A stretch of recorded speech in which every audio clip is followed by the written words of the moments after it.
Sholat rawatibnya biasa saja. Sholat tahajud dan duhanya pun tidak tekun. Demikian pula dengan iktikaf dan puasa sunnahnya yang tidak kelihatan istiqomah. Tetapi pemuda ini dikatakan oleh Rasulullah sebagai ahli surga. Kenapa demikian? Karena ia melakukan 3 amalan sosial yang istimewa. Kisah ini sering diceritakan oleh para ustadz. Tetapi masih sangat relevan dan penting untuk diceritakan kembali. Karena masih banyak di antara kita yang tidak peka terhadap masalah sosial yang merupakan inti dari ajaran Islam, yaitu akhlak. Kisahnya sebagai berikut. Ketika Rasulullah Shallallahu Alaihi Wasallam sedang duduk bersama para sahabat di salah satu sudut Masjid Nabawi, tiba-tiba beliau menatap ke langit seolah mendengar bisikan malaikat.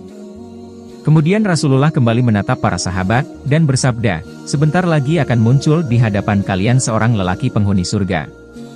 Tak lama berselang, tiba-tiba muncul seorang lelaki Ansyar dengan janggut masih basah oleh air wudhu. Ia berjalan pelan-pelan sementara tangan kirinya menjinjing sandalnya. Keesokan harinya, dalam kesempatan yang sama Rasulullah kembali berkata demikian, akan datang seorang lelaki penghuni surga. Tak lama kemudian lelaki itu kembali muncul. Hal tersebut juga diucapkan oleh Rasulullah hingga pada kesempatan ketiga. Sehingga para sahabat banyak yang penasaran terhadap lelaki tersebut. Diketahui kemudian lelaki Ansyar tersebut bernama Sa'ad bin Abi Waqqas. Tentu dalam hati para sahabat bertanya-tanya tentang amalan yang dilakukan oleh pemuda tadi, sehingga ia dikatakan oleh Rasulullah sebagai calon penghuni surga. Demikian juga dengan sahabat Abdullah bin Amr bin Al-Ash. Karena rasa penasarannya ia kemudian mencoba mencari alasan agar bisa tinggal di rumah lelaki tadi selama 3 hari. Alasan yang ia buat adalah ia sedang bertengkar dengan ayahnya.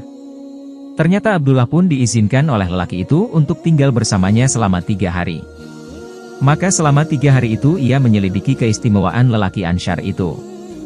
Di malam pertama, Abdullah bangun untuk tahajud, tapi ia mendapati pemuda tadi ternyata masih tidur hingga datang waktu subuh. Dan ketika masuk waktu duha, Abdullah bergegas menunaikan sholat duha, sementara pemuda itu tidak.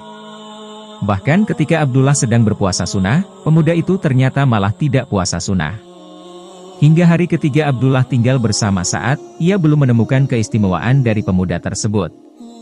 Abdullah pun semakin heran dengan ucapan Rasulullah Shallallahu Alaihi Wasallam yang menyebutnya sebagai pemuda ahli surga.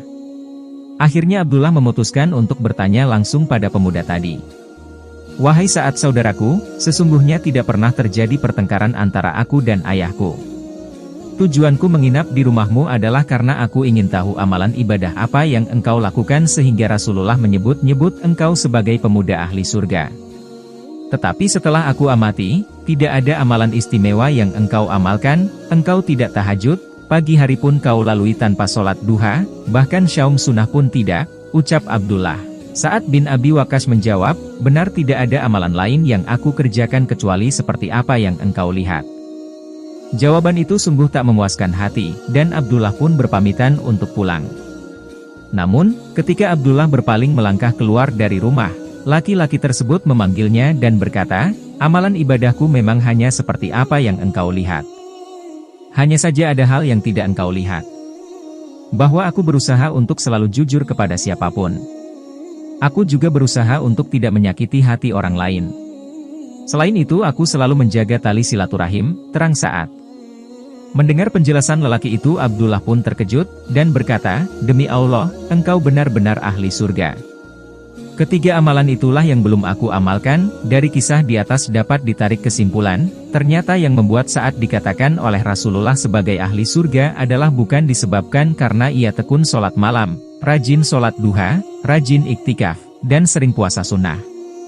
Tetapi saat dikatakan oleh Rasulullah sebagai ahli surga disebabkan lantaran ia istiqomah melakukan 3 hal yaitu, ia selalu bersikap jujur, tidak menyakiti hati orang lain, dan menjaga tali silaturahim. Sedangkan amalan ibadah madahnya, seperti sholat malam, sholat duha, puasa, dan iktikafnya ia lakukan biasa-biasa saja. Demikianlah 3 perilaku istimewa pemuda ahli surga yang membuat para sahabat Nabi menjadi penasaran. Ketiganya merupakan ibadah sosial, yaitu hubungan baik antar manusia, hablum minanas, dan bukan ibadah vertikal, yaitu hubungan pribadi antara kita dan Tuhan, hablum minallah.